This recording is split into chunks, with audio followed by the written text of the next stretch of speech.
मुख्यमंत्री जी का एजेंडा हिंदू मुसलमान चलता है, इसलिए वो अपने एजेंडे की तरफ चल रहे हैं। जब तक मुसलमान के बारे में कुछ बोलेंगे नहीं, तब तक उनका सांप्रदायिक स्वभाव। महाराष्ट्र से लेकर यूपी तक सियासी गलियारों में इन दिनों सबसे ज्यादा दो ही शब्द सुनाई दे रहे हैं, एक औरंगजेब और दूसरे अबू आजमी। हालांकि अबू आजमी ने अपने बयान को लेकर माफी भी मांग ली है, बावजूद इसके उन्हें महाराष्ट्र विधानसभा से निलंबित कर दिया गया है। अबू आजमी इस फैसले पर हैरानी जता रहे हैं। असेंबली चले, इसलिए मैंने अपनी कही हुई बातों को वापस लेने की बात कर दिया। मैंने कोई गलत बात तो किया नहीं था, लेकिन उसके बाद भी कि ये सब जो बवंडर चल रहा है, जो असेंबली रोकी जा रही है, असेंबली चले और बजट सेशन में कम से कम कुछ काम हो। कारपोरेशन इलेक्शन पिछले 3 साल से हुआ नहीं है, गलियां खराब पड़ी हैं, बहुत सारे काम रुके हुए हैं। इसलिए मैंने अपनी उन बातों को जो मैंने असेंबली में बाहर कहा था, उसको मैंने वापस भी लिया है, लेकिन उसके बाद भी सस्पेंड किया गया।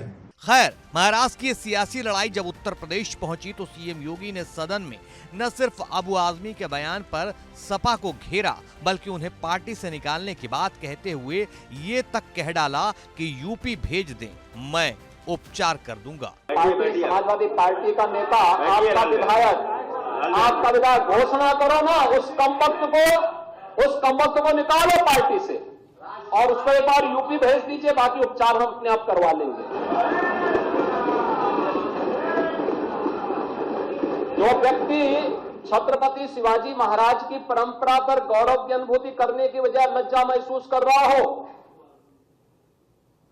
और औरंगजेब को अपना नायक मान रहा हो, क्या उसको भारत के अंदर रहने का अधिकार होना चाहिए क्या?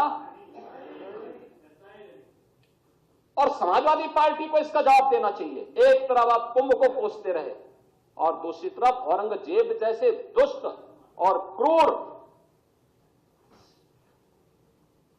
धर्मांध मंदिरों को तोड़ने वाले व्यक्ति को, भारत की आस्था को निर्ममता के साथ रौंदने का कार्य करने वाले व्यक्ति को महिमा मंडन करते हो। आखिर कौन सी नस ऐसी आपकी दबी हुई है कि आप लोग अपने उस व्यक्ति पर, उस विधायक पर नियंत्रण नहीं कर पा रहे हैं? और इसीलिए मैं कहना चाहता हूं कि खंडन क्यों नहीं समाजवादी पार्टी खंडन करे इसका।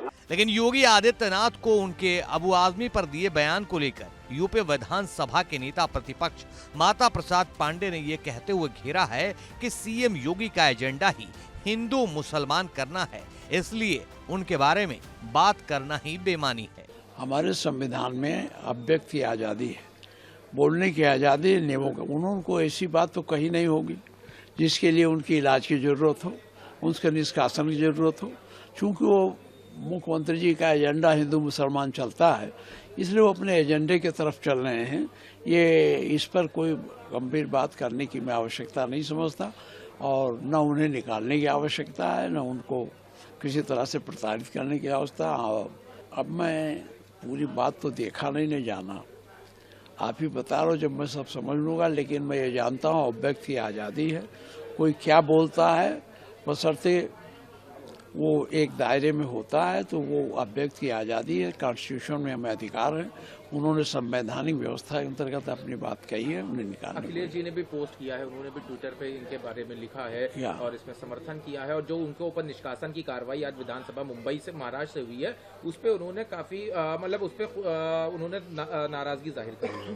देखिए, ये आपसे फिर मैंने बता दिया, ये सरकारें सांप्रदायिक हैं, उनका एजेंडा हिंदू मुसलमान है। जब तक मुसलमान के बारे में कुछ बोलेंगे नहीं, तब तक उनका सांप्रदायिक स्वभाव बढ़ेगा नहीं, इसलिए उसी के अंतर्गत ये बातें होती हैं।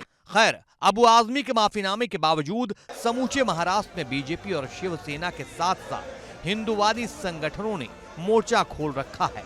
जगह जगह अबू आजमी के खिलाफ प्रदर्शन हो रहे हैं, उनके पोस्टर बैनर पर जूते पीटे जा रहे हैं।